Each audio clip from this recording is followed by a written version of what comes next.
എൻ്റെ ദൈവമേ, എന്തിൻ്റെ അസുഖമായിരുന്നു. ഒന്നും പഴക്കില്ല, എല്ലാം എടുക്കണം. ഇതെല്ലാം കളറായി. തുടക്കം തന്നെ പാടുകയാണല്ലോ. തളരരുത് രാമൻകുട്ടി, തളരരുത്. ഹലോ ഗൈസ്, അപ്പോൾ എല്ലാവർക്കും മറ്റൊരു വീഡിയോ ആയിട്ട് സ്വാഗതം. അപ്പോൾ ഇന്നത്തെ വീഡിയോ എന്ന് പറയുന്നത് ഈ ഒരു ഷോൾ വെച്ചിട്ടുള്ള മേക്ക് ഓവറാണ്. അതായത് ഷോൾ കൊണ്ടിട്ട് നമ്മൾ ഒരു ഓണക്കോടിയാണ് ഇന്ന് ചെയ്യാൻ വേണ്ടി പോകുന്നത്. അപ്പോൾ ഇതൊരു 7-8 വർഷം പഴക്കമുള്ള ഒരു ഷോളാണ് കേട്ടോ. അപ്പോൾ നമ്മൾ ഫസ്റ്റിലെ തന്നെ ഈ ഒരു ഷോളിനെ വീഡിയോയിൽ കാണുന്ന പോലെ രണ്ടായിട്ട് മടക്കുക. അപ്പോൾ രണ്ടായിട്ട് മടക്കുന്ന സമയത്ത് ഓപ്പൺ ആയിട്ടുള്ള ആ ഒരു ഭാഗവും കാണും, അതുപോലെ തന്നെ ഈ സൈഡ് നല്ല ക്ലോസ്ഡ് ആയിട്ടുള്ള ഭാഗമായിരിക്കും. അപ്പോൾ ഈ ക്ലോസ്ഡ് ആയിട്ടുള്ള ഭാഗത്തു നിന്നാണ് നമ്മൾ പഴയ ടോപ്പ് വെച്ചിട്ട് നമ്മൾ കഴുത്ത് വെട്ടിയെടുക്കുന്നത്. അപ്പോൾ നമ്മൾ ആ നീളം, താഴോട്ടുള്ള നീളവും വീതിയൊക്കെ അടയാളപ്പെടുത്തിയിട്ട് ഈ ഒരു രീതിയിൽ കഴുത്ത് നമ്മൾ കട്ട് ചെയ്തെടുക്കുകയാണ് ചെയ്യുന്നത്. അതിനുശേഷം നമ്മൾ കൈത്തയ്യലിൽ നമ്മൾ സ്റ്റിച്ചിങ്ങും കാര്യങ്ങളൊക്കെ ചെയ്തു. അപ്പോൾ കഫ്താൻ മോഡലിലാണ് നമ്മൾ ചെയ്യാൻ പോകുന്നത്. അപ്പോൾ ഈസി ആയിട്ട് നമുക്ക് ചെയ്തെടുക്കാം. പിന്നെ ചെറുതായിട്ട് തുന്നൽ ചെയ്യുക, അതേപോലെ തന്നെ നമ്മൾ എടുക്കുന്ന സെയിം തുണിയുടെ തന്നെ അതേ നൂല് തന്നെ എടുക്കാൻ ശ്രമിക്കുക. അപ്പോൾ അത്രയും കാര്യങ്ങളുള്ളൂ, നമുക്ക് പെട്ടെന്ന് തന്നെ തയ്ക്കാൻ വേണ്ടി പറ്റും. അപ്പോൾ നമ്മൾ കഴുത്ത് ഭാഗം തയ്ച്ചു, സൈഡും തയ്ച്ചു കഴിഞ്ഞു. പിന്നെ ആ ടോപ്പിന് താഴ്ഭാഗം കൂടി തയ്ച്ചു കഴിഞ്ഞാൽ നമ്മുടെ തയ്യൽ കംപ്ലീറ്റ് ആയിട്ടുണ്ട്.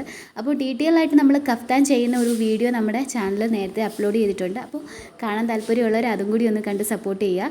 അതിനുശേഷം നമ്മളിതേ ടോപ്പൊക്കെ തയ്ച്ചതിന് ശേഷം അതിൻ്റെ താഴ്ഭാഗത്ത്, അതായത് ഈ കസവ് വരുന്ന ഈ ഒരു ഏരിയയിലാണ് നമ്മൾ ഫാബ്രിക് പെയിൻറ്റ് കൊണ്ടിട്ടൊരു ഡിസൈൻ ചെയ്യാൻ വേണ്ടി പോവുകയാണ്.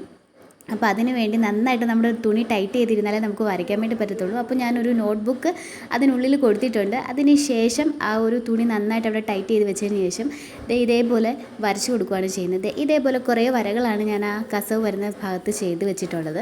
അതിന് ശേഷം ഞാൻ ഗ്രീൻ കളറും റെഡ് കളറിലെ ഫാബ്രിക് പെയിൻ്റാണ് യൂസ് ചെയ്യുന്നത്.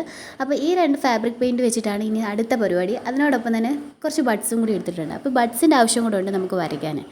അപ്പോൾ തുടക്കത്തിൽ തന്നെ നമ്മുടെ പണി പാളിയിട്ടുണ്ട്. കാരണം റെഡ് കളറ് ജസ്റ്റ് ഞാനിങ്ങനെ വീഡിയോയിലോട്ട് കാണിച്ചതാണ്, അത് മൊത്തത്തിൽ പോയിട്ടുണ്ട്. അപ്പോൾ സാരമില്ല, നമ്മളതെല്ലാം തൂത്ത് തുടച്ചെടുക്കുകയാണ്. തുടക്കത്തിലെ പണി പാളിയേണ്ട ഒരു ആശങ്കയുണ്ട്, എന്താകുമെന്ന് അറിഞ്ഞുകൂടാ. അപ്പോൾ നമുക്ക് പറ്റുന്ന രീതിയിൽ നമുക്ക് കംപ്ലീറ്റ് ചെയ്തെടുക്കാം. നമ്മൾ ഉദ്ദേശിക്കുന്ന ഡിസൈൻ വരുമോ ഇല്ലയോ എന്ന് അറിഞ്ഞുകൂടാ, എന്നാലും നമുക്ക് നോക്കാം. അപ്പോൾ ഫസ്റ്റിൽ തന്നെ നമ്മൾ വരച്ച ഭാഗത്തോട്ട് ഇങ്ങനെ ആ കസവ് വരുന്ന ഭാഗത്ത് നടുക്ക് മാത്രമല്ല നീളത്തിൽ നമ്മൾ വരച്ചെടുത്തിട്ടുണ്ട് ഫ്രണ്ട് വശത്ത്. അതിനുശേഷം ബഡ്സ് ഉപയോഗിച്ചിട്ട് വീഡിയോയിൽ കാണുന്ന പോലെ ആ തണ്ടിൻ്റെ അപ്പുറം ഇപ്പുറമായിട്ട് നമ്മൾ ഈ ഒരു റെഡ് കളർ വെച്ചിട്ട് ഈ ഒരു ലീഫ് രീതിയിൽ ഇതേപോലെ വരച്ചെടുക്കുകയാണ്. അപ്പോൾ ഇത് കംപ്ലീറ്റ് ആയിട്ട് നമ്മൾ വരച്ചെടുക്കുക. അപ്പോൾ സിമ്പിളായിട്ടുള്ള ഡിസൈനാണ്, നമുക്ക് ആർക്കും ആണെങ്കിലും ചെയ്യാം, പെട്ടെന്ന് തന്നെ ചെയ്യുകയും ചെയ്യാം. അപ്പോൾ അതിൻ്റെ ബേസ് എപ്പോഴും നല്ല ടൈറ്റായിട്ട് ഇരുന്നാൽ മാത്രമേ നമുക്ക് വരയ്ക്കാൻ പറ്റത്തുള്ളൂ, അല്ലെങ്കിൽ നമ്മൾ വരയ്ക്കുന്ന സമയത്ത് ആ ക്ലോത്ത് മൊത്തം പടർന്നിരിക്കും. അപ്പോൾ നമ്മൾ കംപ്ലീറ്റ് ആയിട്ട് ഏകദേശമൊക്കെ വരച്ചിട്ടുണ്ട് ഒരു സൈഡ്, അതേപോലെ മൊത്തത്തിലുള്ള സൈഡും വരച്ചെടുക്കുക.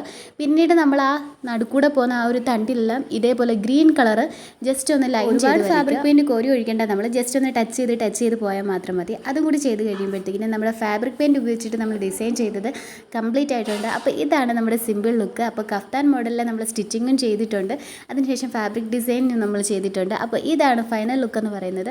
അപ്പോൾ നിങ്ങൾക്ക് ഇഷ്ടപ്പെട്ടോ ഇല്ലയോ എന്നുള്ളത് കമൻറ്റ് ചെയ്യുക. ഇതൊരു 7 വർഷം പഴക്കമുണ്ടെന്ന് പറഞ്ഞില്ലേ, അതുകൊണ്ട് നമുക്ക് അതിൻ്റേതായിട്ടുള്ള ഒരു ലുക്കൊക്കെ പ്രതീക്ഷിച്ചാൽ മതി. അപ്പോൾ ടിഷ്യൂ മോഡലിലുള്ള കസവ് സാരിയിലൊക്കെയാണ് നമ്മൾ ചെയ്തതെങ്കിൽ നമുക്ക് അടിപൊളിയായിട്ട് റിസൾട്ട് കിട്ടിയാണ്.